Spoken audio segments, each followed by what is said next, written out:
por exemplo, ela foi muito criticada quando era criança pelos pais. Digamos que os pais sempre foram muito críticos.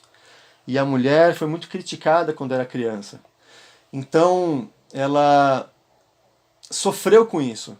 Essa coisa de ser julgada, de não ser vista com suas virtudes, com suas características positivas.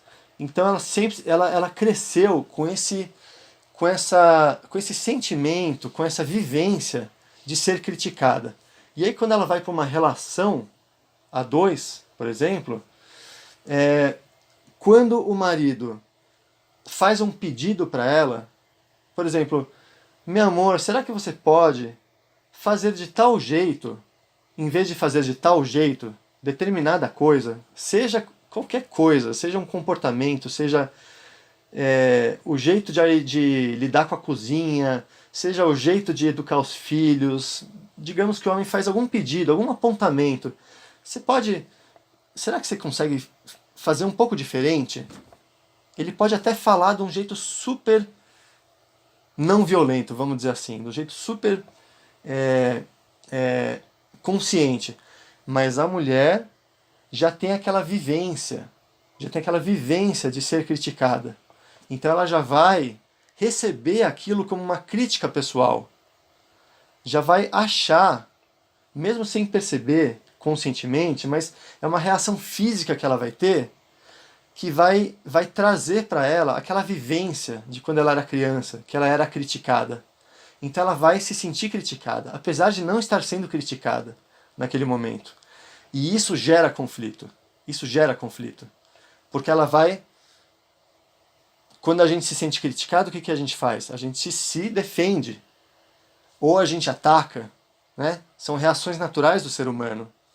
Então, eu estou só dando um exemplo para vocês entenderem um pouco mais como que os nossos padrões internos, as nossas vivências pessoais, influenciam nas nossas relações interpessoais.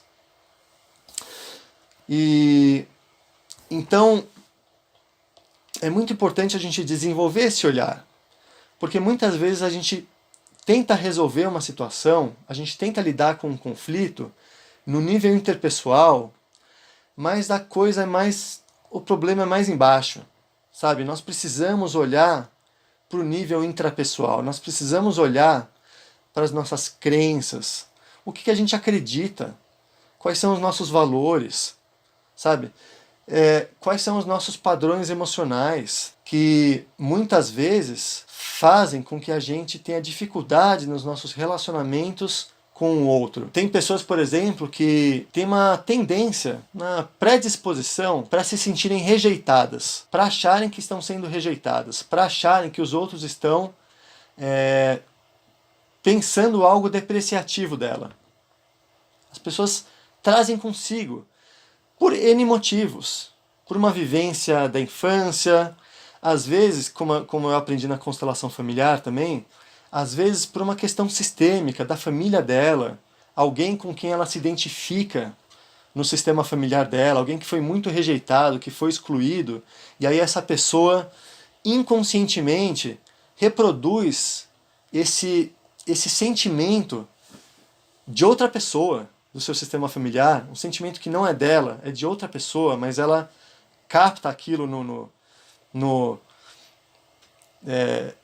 campo, né? Eu não vou falar muito disso porque isso já é um outro tema, mas existem questões que são familiares e que a pessoa reproduz um padrão emocional, e que o fato da pessoa ter essa experiência da rejeição, ela provoca situações inconscientemente, ela cria situações na vida dela que reforçam, que reproduzem, né, que reforçam essa predisposição que ela tem, esse sentimento que ela já traz de rejeição. Então tem situações, por exemplo, de relação conjugal, que uma das pessoas se sente rejeitada, se sente desvalorizada, se sente não apreciada, não reconhecida, sabe? Tem muitas situações assim.